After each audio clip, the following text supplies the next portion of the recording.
اللہ علیہ وسلم کے اخلاق اوصاف کیسے حاصل کر سکتے ہیں؟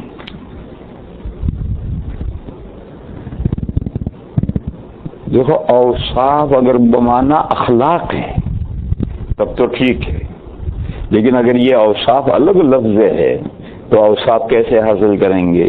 کہ مثلا نبی پاک صلی اللہ علیہ وسلم کے بال بالکل سیدھے بھی نہیں تھے، اور جیسے کالے لوگوں کے بالکل پیچیدہ بال ہوتے ہیں، ایسے پیچیدہ بھی نہیں تھے، سیدھے بھی نہیں تھے، درمیان میں تھے۔ اب میں کیسے اسے حاصل کروں گا؟ اگر میرے بال سیدھے ہیں تو میں اسے پیچیدہ کیسے بناؤں گا؟ اور ایک مسلمان کے بال بالکل پیچیدہ ہیں تو سیدھے کیسے بنائے گا؟ تو اگر اوصاف اس معنی میں ہے، یا نبی پاک صلی اللہ تعالی علیہ وسلم کے سامنے کے اوپر کے دو بڑے دانتوں کے درمیان میں کشادگی تھی، جب حضور کو کلام فرماتے تھے تو اس میں سے ایک نور نکلتا ہوا محسوس ہوتا ہے۔ اب یہ حضور کا ایک وصف ہے، اس کو میں کیسے پیدا کر لوں گا؟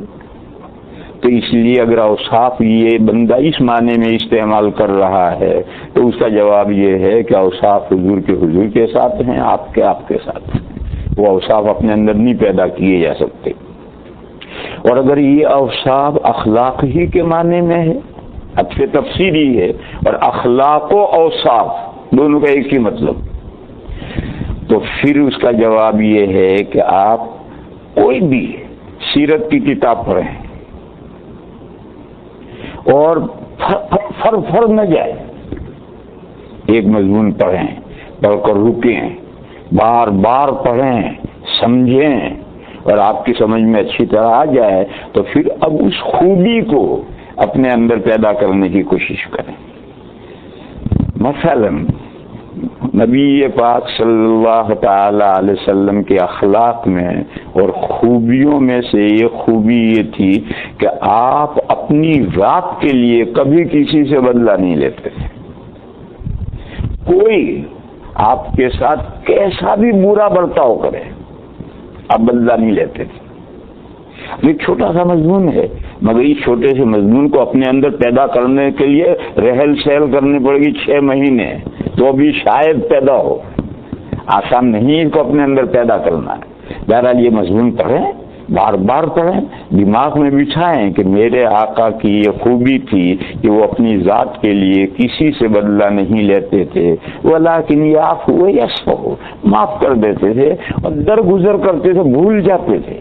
ایک نے برا برتاؤ کیا، صرف معاف کیا نہیں، درگزر کرتے تھے، بھول بھی جاتے تھے اس نے برا برتاؤ۔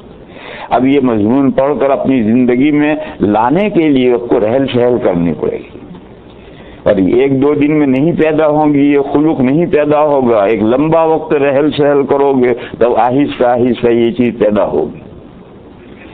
یا جیسے نبی پاک صلی اللہ تعالی علیہ وسلم کی خوبی تھی کہ کسی مانگنے والے سے حضور نے لا نہیں کہا، نہیں کہا ہی نہیں۔ جس نے جو کچھ مانگا عنایت فرمایا۔ ایک مرتبہ ایسا ہوا کہ ایک بندہ آیا، اس نے اپنی غریبی کا شکوہ کیا اور سوال کیا۔ اس وقت حضور کے پاس کچھ نہیں تھا، تو حضور نے فرمایا دیکھ بھائی، اس وقت میرے پاس تو کچھ ہے نہیں، البتہ تو کسی بھی دکان سے میرے نام سے قرض لے لے، کھانے پینے کا گھر بچوں کے لیے میرے نام پر قرض لے لے، میرے پاس پیسے آئیں گے تو میں وہ قرضہ ادا کروں گا۔ تو حضرت عمر بیٹھے تھے، حضرت عمر نے کہا یا رسول اللہ، اللہ نے آپ کو اتنا مکلف نہیں کیا ہے۔ تو حضرت عمر کی اس بات سے حضور کو ناگواری ہوئی۔ ایک دوسرے انصاری صاحب بیٹھے تھے، انہوں نے فوراً کہا یا رسول اللہ خرچ کیجئے، ولا تخف من ذی العرش اقلالا، عرش کے مالک سے آپ اندیشہ نہ کیجئے کہ وہ آپ کو کم دے گا، خرچ کیجئے۔ تو حضور کا چہرہ کھل گیا ہے، پھول کی طرح کھل گیا ہے۔ گویا حضرت عمر نے جو لقمہ دیا اس کو حضور کو ناگواری ہوئی، تو اس بندے نے یہ کہا تو حضور کا چہرہ کھل گیا۔ اب یہ بات کہ شاعر نے کہا ہے کہ کلمہ تشہد میں، کلمہ طیبہ میں لا الہ اشہد اللہ الہ، یہاں تو حضور نے لا استعمال کیا ہے، باقی اپنی زندگی میں لا استعمال ہی نہیں کیا۔ اب یہ خوبی اپنے اندر پیدا کرنے میں کتنے دن لگیں گے، اور پھر بھی شاید ہم پیدا کر سکیں یا نہ کر سکیں، لیکن تھوڑی بہت تو پیدا ہو ہی سکتی ہے، جتنی حضور میں تھی کامل نہیں پیدا ہو سکتی، مگر تھوڑی بہت تو پیدا ہو سکتی ہے۔ مگر اس کو پڑھنا پڑے گا، بار بار پڑھنا پڑے گا، پھر اس کو غور کرنا پڑے گا، پھر جب موقع آئیں گے آپ سے کوئی مانگے، آپ کسی مانگنے والے کا انکار نہ کریں، آپ کے پاس جو کچھ ہے، جو کچھ مدد کر سکتے ہیں کریں، یہ رہل سہل کرتے رہیں گے تو ایک لمبے عرصے کے بعد حضور کی یہ خوبی کسی درجے میں پیدا ہوگی، 100% تو نہیں پیدا ہوگی۔ بہرحال حضور کے اخلاق و اوصاف اپنے اندر پیدا کرنے کا یہی راستہ